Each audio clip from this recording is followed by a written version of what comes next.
Magandang araw mga kaibigan. Bigyan natin ng reaction, opinion itong Facebook Reel, video posted by Radyo Pilipinas. Pangulong Ferdinand Marcos Jr. inanunsyo ang general amnesty para sa mga hindi nabayarang kontribusyon sa PhilHealth. Sa ilalim ng direktiba ng Pangulo, bibigyan ng 1 taon ang mga employer, gayon din ang mga self-employed upang bayaran ang lahat na nakaligtaang kontribusyon mula July 2013 hanggang December 2024. Ito. So, ang Pangulo naging spokesman ng PhilHealth. Pakinggan natin. Ang PhilHealth na magpatupad ng general amnesty para sa mga negosyante, private employer, mga self-employed ng ating mga kababayan na hindi nabayarang kontribusyon sa PhilHealth. Kaya inutusan ko po ang PhilHealth na magpatupad ng general amnesty para sa mga negosyante, private employer, mga self-employed ng ating mga kababayan na hindi nabayarang kontribusyon sa PhilHealth. Kaya inutusan ko po ang PhilHealth na magpatupad ng general amnesty para sa mga negosyante, private employer, mga self-employed ng ating mga kababayan na hindi nabayarang kontribusyon sa PhilHealth. Kaya inutusan... Okay. I-review natin ha.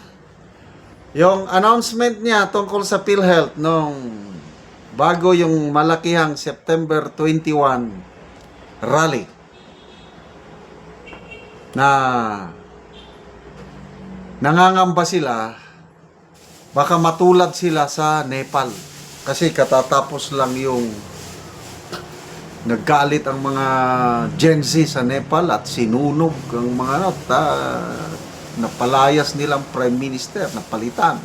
Ganon din sa Indonesia.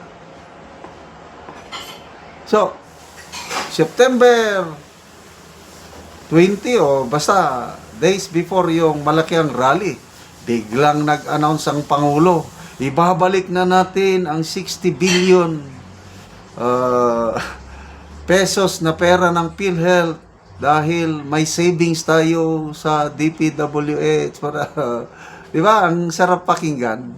Kaya lang, natapos na lang ang taon, hindi niya na ibalik yung galing sa DPWH na sinasabi niyang savings. Budol na naman.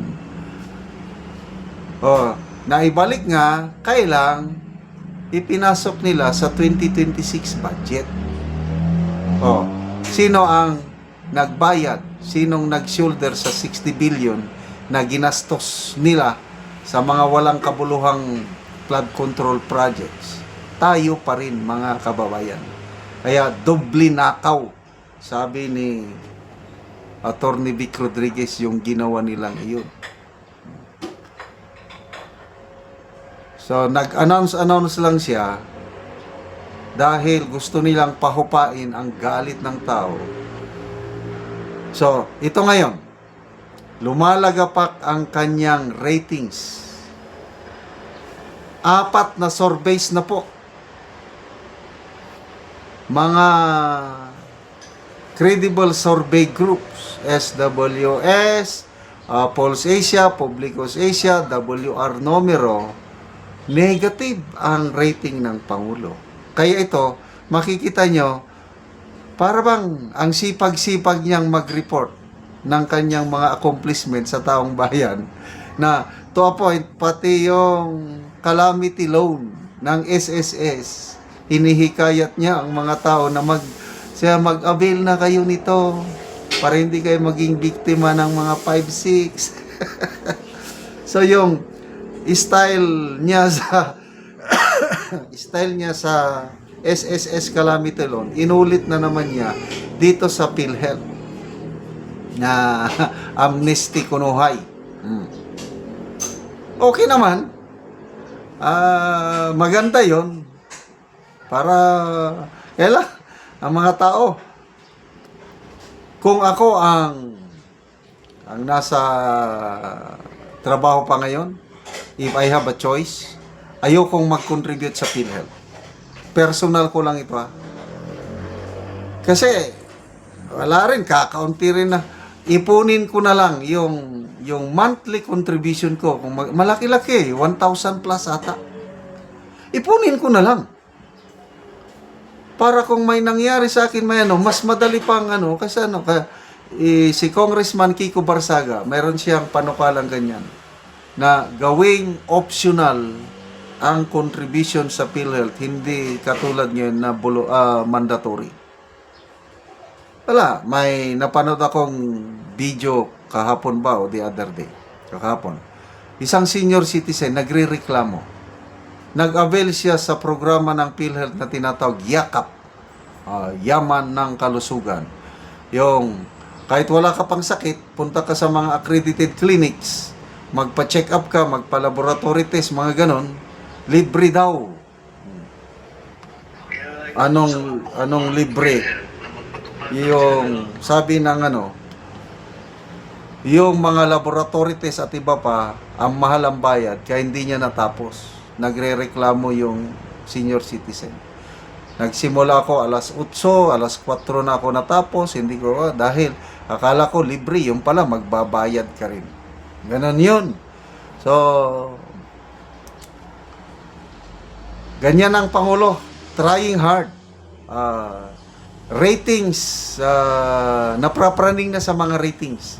Sabi nga ni ex-Senate President Franklin Drilon, why is the President doing all these things? Announcing kung ano-ano na lang na ina-announce? Because of his ratings.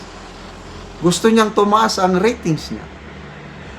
Sabi ng Auntie Claire, baliwala sa Pangulo yan, hindi siya apektado. Kung mababa ang rating niya, anong hindi apektado? Kung ano-anong sinasabi na, pinatikos ni Ted Pailon yung pag-announce niya ng calamity loan ng SSS. Sabi, trabaho ba ng presidente ang mag-announce calamity loan ng SSS? Kaya darating panahon, ang presidente mag-a-announce na rin ng winning combination ng loto dahil wala na siyang maisip na i-announce na accomplishment. Kaya kawawa ang administrasyong ito.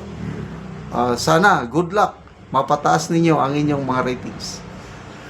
Excuse me. Salamat mga kaibigan sa inyong pagsubaybay sa ating channel. Nakakatulong kayo ng malaki sa tribong Talanding ng Bukidnon dahil ang sweldo natin sa channel na ito is pantulong sa tribo. Namimigay tayo ng mga libreng yero at pako para makapagpatayo itong tribo ng mas maayos na tirahan. Panoorin niyo ang video na ito. Una si Angkol ang natagaan og gero. Salamat daw nga tabangan siya og sin. Sandig. So bisandig lang ni Angkol ang gero. So muna ni ang itsura sa iyang balay. O karon mo na ni ang itsura sa balay ni Angkol sa tagaan ng Bugero. So mga buslot-buslot na gyud gipang tapakan lang gani ang uban. Tapak-tapakan ko rin. Makita gid nato nga kuan gid kaayo ang iyang hero.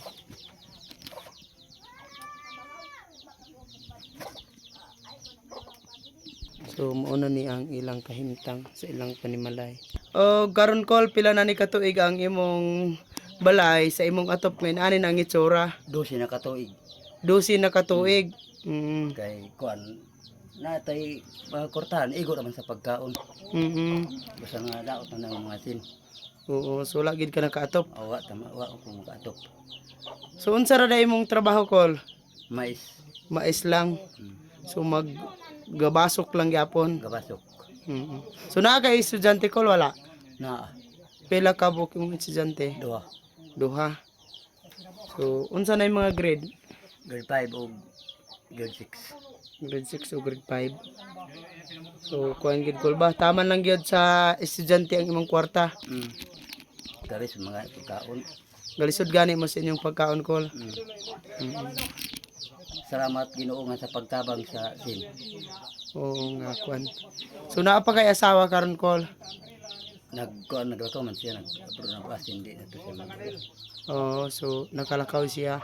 So ikaw lang karon ang nabilin sa balay. Oh, Oo. siguro. So nagpasalamat si Uncle sa Ginoo ug sa nagtabang sa sin nga makaatop na gid siya. Salamat kay Col. Salamat.